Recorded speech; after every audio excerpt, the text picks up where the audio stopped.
Market లో invest చేసి మీ డబ్బులు డబుల్ చేసుకోవాలనుకుంటున్నారా? విజయవాడలో జరిగే సుందరరామిరెడ్డి గారి లైవ్ సెమినార్ కి అటెండ్ అవ్వండి.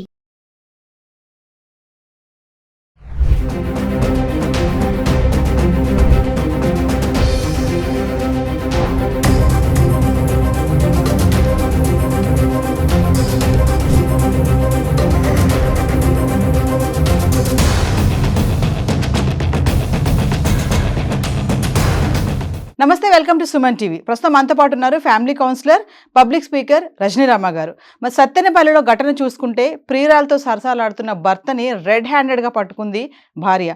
మరి ఇలాంటి కేసులు మనం చాలా వరకు చూస్తూనే ఉన్నాం. అక్రమ సంబంధాలు, మరి మంచి భార్య పిల్లలు ఉండగానే భర్త మరొకరితో అక్రమ సంబంధాలు పెట్టుకోవడం. మరి భార్య ఎన్ని రోజుల నుంచి మరి వాకప్ చేస్తుందో తెలియదు, కానీ రెడ్ హ్యాండెడ్గా అయితే పట్టుకుంది. మరి చూసుకుంటే ఘటన విజువల్స్లో మీరు చూడొచ్చు, ఆ ఇద్దరు మహిళలు ఎలా మరి జుట్లు పట్టుకుని కొట్టుకుంటున్నారో. మరి దీనిపైన మరింత సమాచారం అందించడానికి మేడం అంత పాటు ఉన్నారు. మేడంతో మాట్లాడదాం. నమస్తే మ్యామ్. నమస్తే నవీన. మేడం, చూసుకుంటే సత్తెనపల్లి ఘటన మరి చూడండి, మహిళలు ఇద్దరు కూడా ఎలా కొట్టుకుంటున్నారంటే అక్రమ సంబంధాలు మనం చాలా వీడియోస్లో చేస్తున్నాం కదా. అంటే మంచి భార్య పిల్లలు ఉండగా కూడా ఈ భర్తలు మగవాళ్ళు ఎందుకు ఇలా అక్రమ సంబంధాలు పెట్టుకుంటున్నారు? మరి రెడ్ హ్యాండెడ్గా భార్య పట్టుకోవడంతో ఇద్దరి మధ్యలో వాగ్వాదం కూడా జరుగుతుంది. ఒక్కసారి దీని గురించి మాట్లాడుకుంటే, ఈ అక్రమ సంబంధాలు పెట్టుకోవడం ద్వారా నిండు నూరేళ్లు ఎంతో సంతోషంగా ఆనందంగా సాగవలసిన వాళ్ళ కాపురాలు కూలిపోతున్నాయి. కాబట్టి ఈ వాళ్ళ చేతులతో వాళ్లే కూల్చేసుకుంటున్నారు అని అనిపిస్తుంది. పెద్దవాళ్ళు చూసి ఎంతో సంతోషంగా అన్ని ఏర్పాట్లు చేసి పెళ్లిళ్ళు చేస్తున్నారు. వీళ్ళు స్టైల్కి పోతున్నారా, లేకపోతే ఒకళ్ళు చేస్తున్నారు కదా నేనెందుకు చేయకూడదు అని అనుకుంటున్నారో తెలియదు, కానీ వేరే వాళ్ళతోటి అక్రమ సంబంధాలు పెట్టుకుంటున్నారు.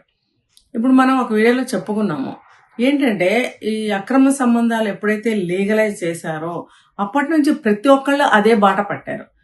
అసలు ఈ అక్రమ సంబంధాలు ఈ లీగలైజ్ ఎందుకు చేశారు, ఎవరికి చేశారు, ఏ పరిస్థితుల్లో దీన్ని చేయవచ్చు, అక్రమ సంబంధం పెట్టుకోవచ్చు అని అన్నారు, ఆ విషయాన్ని ఎవరు కూడా దృష్టిలో ఉంచుకోవట్లేదు. ఇప్పుడు ఈ సత్తెనపల్లి వాసు అనే అబ్బాయి కేసు తీసుకుంటే మనము, ఇతను పెళ్లి 2 సంవత్సరాలు కాలేదు, ఒక బిడ్డ తండ్రి కూడా అయ్యాడు. ఇతనికి ఎందుకు అక్రమ సంబంధం పెట్టుకోవాల్సి వచ్చింది అని అంటే ఏమీ లేదు, జస్ట్ ఇది ఒక మోజు అంతే. ఎవరో చేశారు మనం చేద్దాం, లేదా అందుబాటులో ఉంది ఒక అట్రాక్షన్. ఇప్పుడు ఇతనికి వివాహం అయింది, ఆ గాయత్రి అనే అమ్మాయికి వివాహం అయి ఉండకపోవచ్చు, అవ్వలేదనే మనకు తెలుస్తుంది. ఇతను రెండో పెళ్లి మళ్ళీ తీసుకెళ్లి పెళ్లి చేసుకున్నాడని చెప్పి మనకు చెప్తున్నారు. అంటే ఆ అమ్మాయి పెళ్లి కాని అమ్మాయి, ఈ అబ్బాయి చూడడానికి బాగున్నాడు.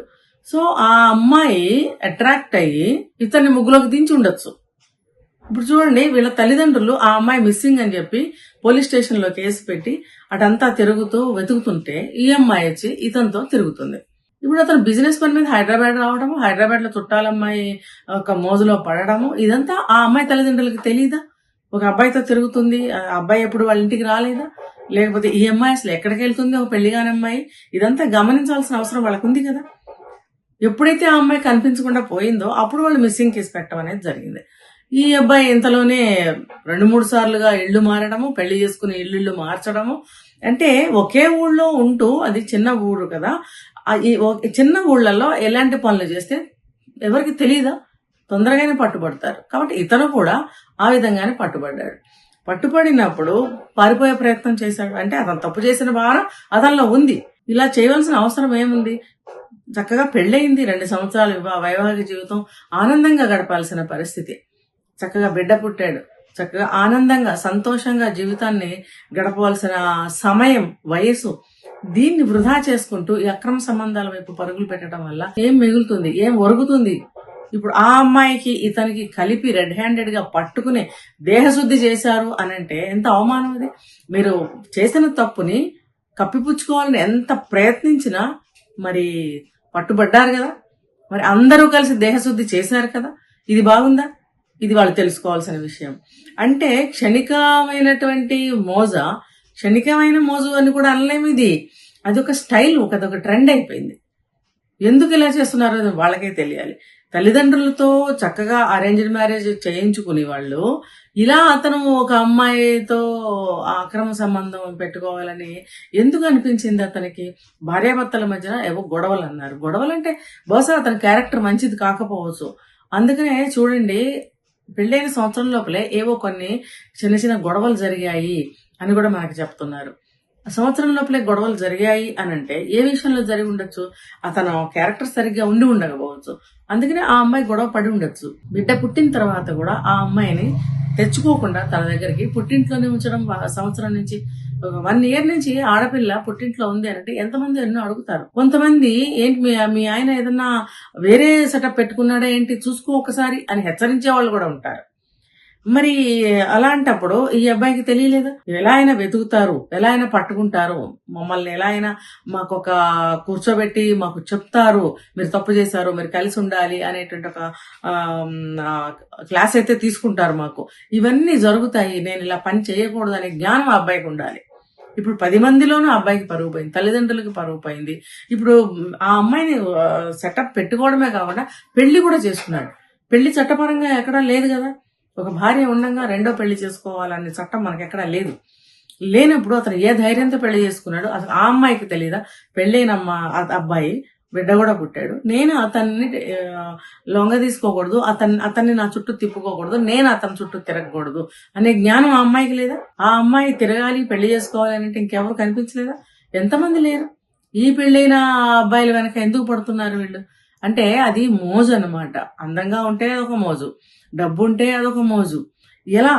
ఎలా ఈ ఆడపిల్లల మనసును ఎందుకు కంట్రోల్ చేసుకోలేకపోతున్నారు? కాబట్టి ఈ సంసారాల్లో దయచేసి ఈ అమ్మాయిలు అనేవాళ్ళు నిప్పులు పోయకండి.